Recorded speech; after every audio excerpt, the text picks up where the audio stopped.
नमस्कार। For your information, सहज, सरल और संक्षिप्त के इस नए अंक में आपका आपके परिवार के साथ स्वागत है। आइए नज़र डालते हैं आज की उन सुर्खियों पर जो हमारे और आपकी जानकारी के लिए ज़रूरी है। पहले राष्ट्रीय खबरों पर एक नज़र। प्रधानमंत्री नरेंद्र मोदी ने रविवार को $400 बिलियन यानी 30 लाख करोड़ रुपए मूल्य के वस्तुओं के निर्यात का लक्ष्य पहली बार हासिल करने और केंद्र सरकार के सभी मंत्रालयों और विभागों की ऑनलाइन खरीद के portal government e market place से वित्त वर्ष 2021-22 में 1 लाख करोड़ रुपए से अधिक के माल एवं सेवाओं की खरीद का उल्लेख करते हुए कहा कि यही तो नया भारत है जो न केवल बड़े सपने देखता है बल्कि उस लक्ष्य तक पहुंचने का साहस भी दिखाता है। आकाशवाणी के मासिक रेडियो कार्यक्रम मन की बात की 27वीं कड़ी में अपने संबोधन में प्रधानमंत्री ने विश्वास जताया कि इसी साहस के दम पर सभी भारतीय मिलकर आत्मनिर्भर भारत का सपना भी जरूर पूरा करेंगे। उन्होंने कहा, एक समय में भारत से निर्यात का आंकड़ा कभी 100 बिलियन, कभी 150 बिलियन, कभी 200 बिलियन तक हुआ करता था। अब आज भारत $400 बिलियन यानी 30 लाख करोड़ रुपए पर पहुंच गया है। प्रधानमंत्री ने कहा कि आज देश के कोने कोने से नए नए उत्पाद विदेश जा रहे हैं। इसकी कड़ी में उन्होंने असम से हैलाकांडी के चमड़ों का उत्पाद, उस्मानाबाद के हैंडलूम के उत्पाद, बीजापुर की फल सब्जियां, चंदौली से काले चावल और त्रिपुरा के कटहल का उल्लेख करते हुए कहा कि इनका निर्यात तेजी से बढ़ा है। उधर कर्नाटक में हिजाब विवाद थमने का नाम नहीं ले रहा है। राज्य में सोमवार से कक्षा 10वीं की परीक्षाएं शुरू हो रही हैं। इसको लेकर कर्नाटक के प्राथमिक और माध्यमिक शिक्षा मंत्री बीसी नागेश ने रविवार को कहा कि राज्य बोर्ड की 10वीं कक्षा की परीक्षा के दौरान हिजाब पहनने की अनुमति नहीं होगी। मंत्री ने कहा कि हाईकोर्ट के आदेश के बाद हमने हिजाब की अनुमति नहीं दी है। हमने स्पष्टीकरण दिया है कि वे हिजाब पहनकर कैंपस में आ सकते हैं, लेकिन वे इसे कक्षा में नहीं ले जा सकते। साथ ही उन्होंने कहा कि परीक्षा छोड़ने वाले छात्रों की दोबारा परीक्षा भी नहीं होगी। मंत्री नागेश ने कहा कि जो लोग कॉलेज में भाग लेना चाहते हैं उन्हें वर्दी ड्रेस कोड का पालन करना होगा। साथ ही कहा कि इस नियम का कड़ाई से पालन किया भी जाना चाहिए।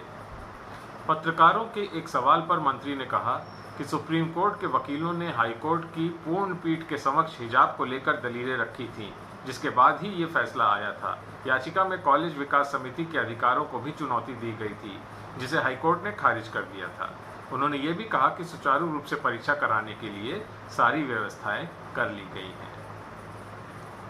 उधर भगवान राम को भारतीय संस्कृति का प्रतिनिधि बताते हुए केरल के राज्यपाल आरिफ मोहम्मद खान ने कहा कि राम के व्यक्तित्व की विशेषता है कि वे प्रत्येक युग के महानायक हैं।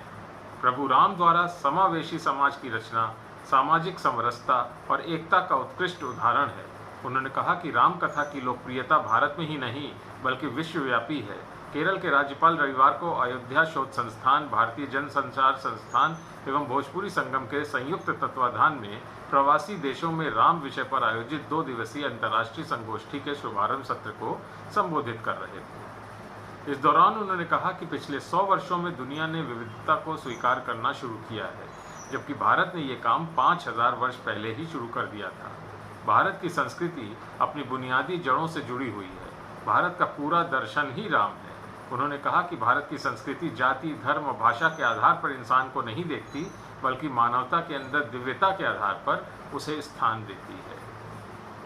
अंतर्राष्ट्रीय खबरों पर एक नजर। रूस और यूक्रेन के बीच चल रहे युद्ध को करीब 5 सप्ताह से अधिक का समय हो चुका है। दोनों देश पीछे हटने को राजी नहीं है। दोनों देशों के युद्ध के बीच अमेरिका राष्ट्रपति जो बाइडेन ने रूस को खबरदार किया है।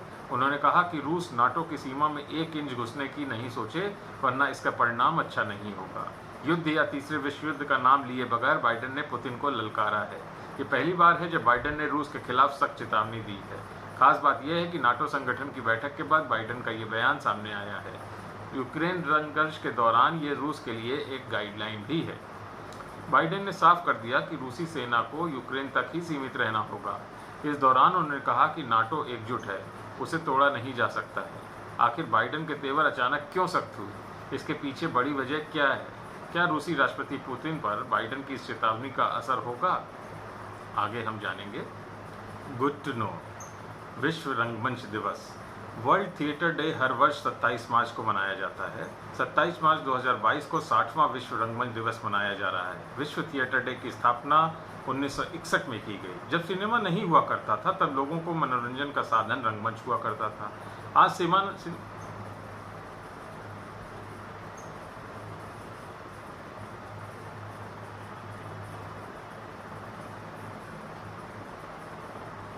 Good to no.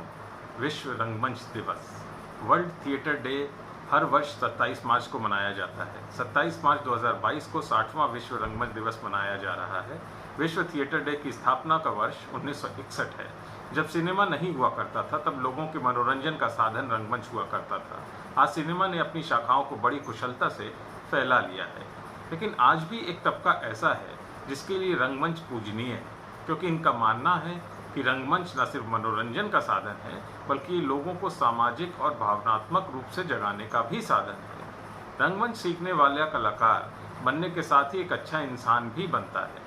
नाटक कलाकार और दर्शक दोनों के ही मन पर अपनी अलग छाप छोड़ता है। नाटक की इस विधा को जीवित रखने के लिए और सामाजिक मुद्दों पर जागरूकता फैलाने के लिए ही विश्व रंगमंच दिवस मनाया जाता है।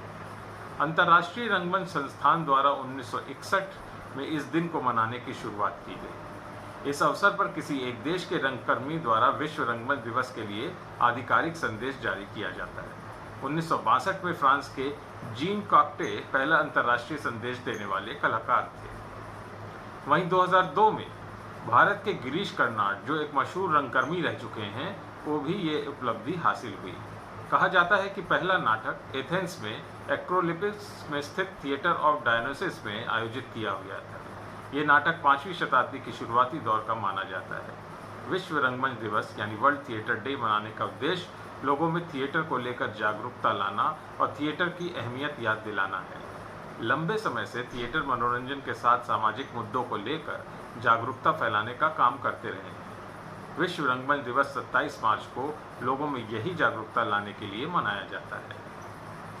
इंटरनेशनल थिएटर इंस्टीट्यूट इसी दिन एक कॉन्फ्रेंस करता है जिसका मकसद एक थिएटर कलाकार का चयन करना होता है जो लोगों को एक खास मैसेज देता है। इस संदेश का लगभग 50 भाषाओं में अनुवाद किया जाता है जो दुनिया भर के अखबारों में भी छपता है।